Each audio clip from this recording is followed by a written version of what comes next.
आवेश का परिणाम यहाँ पे ज्यादा है और इसकी विद्युत क्षेत्र की तीव्रता इस दिशा में ई वेक्टर हो गई, आगे की तरफ है लेकिन कमजोर है। ठीक है जी, इससे जितने दूर जाएंगे कमजोर होती जाएगी। तब हम एक बिंदु ले लेंगे P और एक बिंदु P ले लेंगे जहां पे +1 इकाई परीक्षण आवेश है Q, परीक्षण आवेश Q। ठीक है, अगर आपका मन है तो यहां तक मान सकते हैं। माना कि एकल बिंदु आवेश, एकल बिंदु आवेश +Q है जिसका विद्युत क्षेत्र E वेक्टर है। इस क्षेत्र में बिंदु P +1 बिंदु P पर परीक्षण आवेश Q बराबर +1 इकाई है। PQ की दूरी x इकाई है।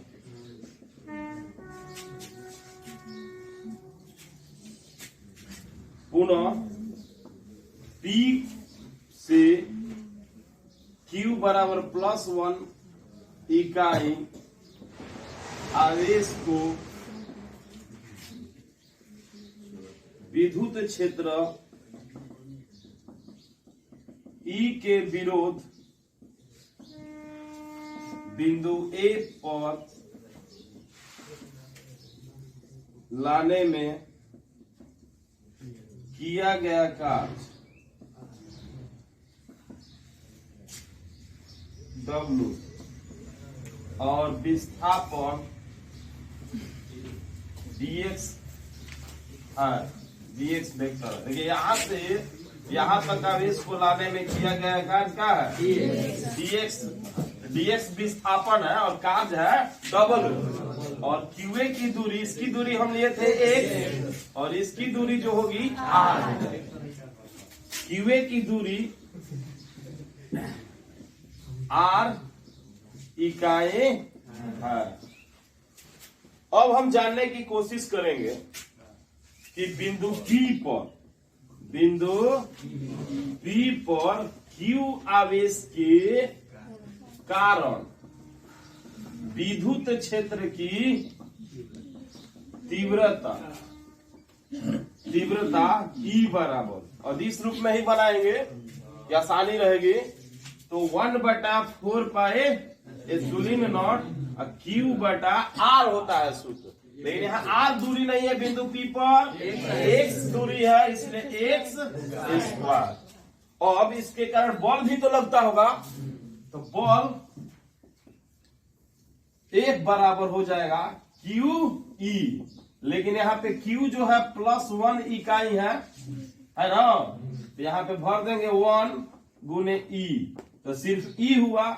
और E का मतलब 1/4 पाए एप्सिलॉन नॉट Q बटा का है x²। अब हमारा बल भी पता चल गया, बल पता चल गया विद्युत क्षेत्र तीव्रता के बराबर है। तब हम जानेंगे कि हमें पता करना है कि किया गया कार्य ही विभव कहलाता है। तो कार्य का सूत्र होता है F(S).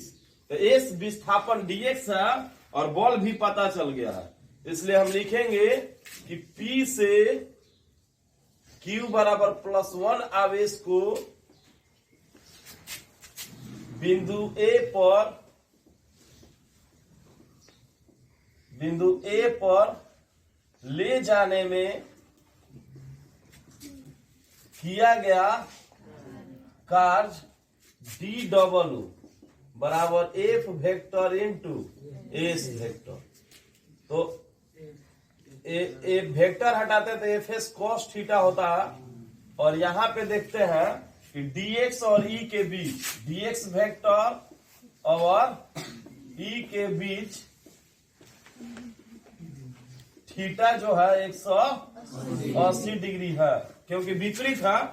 तो यहाँ पे DW हम निकालेंगे तो ए फेस cos 180 डिग्री। तो 180 डिग्री का मतलब होता है, देखिए ग्राफ में देखेंगे तो cos 0 डिग्री में 1 होता है और cos 180 डिग्री में -1 और cos 90 में होता है 0 और cos 270 डिग्री में होता है 0 होता है। यानी यहाँ -1 मिलेगा, गुना करेंगे -1 DW। अब यहाँ पे ध्यान देना है कि DW F का मतलब हमारे पास 1/4 पाई एप्सिलॉन नॉट Q बटा x स्क्वायर, बड़ा Q है और S का मतलब क्या है dx है। दिक्कत लग रहा है, यहाँ पे फोकस करिए, जहाँ लिख रहे वहां पे ज्यादा फोकस करो। अब ध्यान दीजिएगा, हमारे पास हम लोग विभव का परिभाषा देते हैं कि अनंत से एकांक धन आवेश को विद्युत क्षेत्र के किसी बिंदु पर लाने में विद्युत क्षेत्र के विरुद्ध किया गया कार्य ही विभव कहलाता है।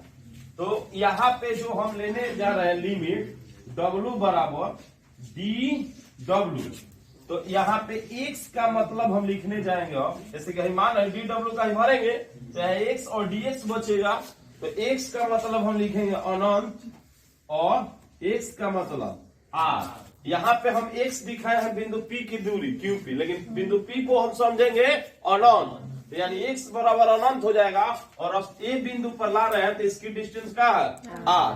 तो यहाँ x की दूरी जो हुई a तक दूरी माने QA की दूरी जो हुई r हुई और QP की दूरी को हम क्या मानेंगे अनंत, इसलिए x बराबर अनंत है। x बराबर यहाँ पे जो लिमिट हम लेंगे DW बराबर अनंत से r और DW का मान 1/4 पाए एप्सिलॉन नॉट Q बटा x square into dx। DW बराबर देखिए माइनस बाहरी हो जाएगा 1/4 पाई एप्सिलॉन नॉट और Q भी बाहरी हो जाएगा, लेकिन अनंत से r सिर्फ dx बटा 1/x स्क्वायर इंटू इसी को अंदर रखेंगे क्योंकि यही बदलने वाला है, दूरी कम बेसी होने वाली है। आवेश तो फिक्स हो गया है यहीं पर है, तो जो बदलता है स्थान दूरी घट बढ़ रहा है उसी को बाहर अंदर रखे हैं इंटीग्रेशन में। तो अब भी कह सकते हैं किया गया कार्य जी का होता है भी माइनस Q बटा 1 में Q से गुना करेंगे Q बटा 4 पाई एप्सिलॉन नॉट और इसका इंटीग्रेशन हो जाएगा -1/x अनंत से r भर दिया जाएगा, भरा गया। अब ध्यान देंगे -Q बटा 4 पाए एप्सिलॉन नॉट, माइनस में से गुना करेंगे तो प्लस भी हो जाएगा, ठीक, माइनस गुने माइनस प्लस, सिर्फ का बच गया 1/x अनंत से लेके क्या हुआ r तक, तो Q बटा 4 पाए एप्सिलॉन नॉट। अब भैया देखिए भरेंगे 1/r भरेंगे और घटाओ एक बार हई भरेंगे, हई भराएगा अपर लिमिट और लोअर लिमिट, वो उच्च सीमा निम्न सीमा, दोनों को भर दिया गया। अब भरते हैं तो बीच में घटाव लिखना पड़ता है, ऊपर वाला भर लेंगे तो जो कहते हैं दूसरा भरेंगे तो घटाव। मैथ में 7 पाठ में मिलेगा पढ़ने को। अब देखिए 1/अनंत का 0 हो जाएगा तो सिर्फ हमारे पास है में गुना 1/4 पाए एप्सिलॉन नॉट हई हो जाएगा Q बटा r। यही आपका सूत्र हुआ एकल बिंदु आवेश के कारण वैद्युत विभव। समझ में आया?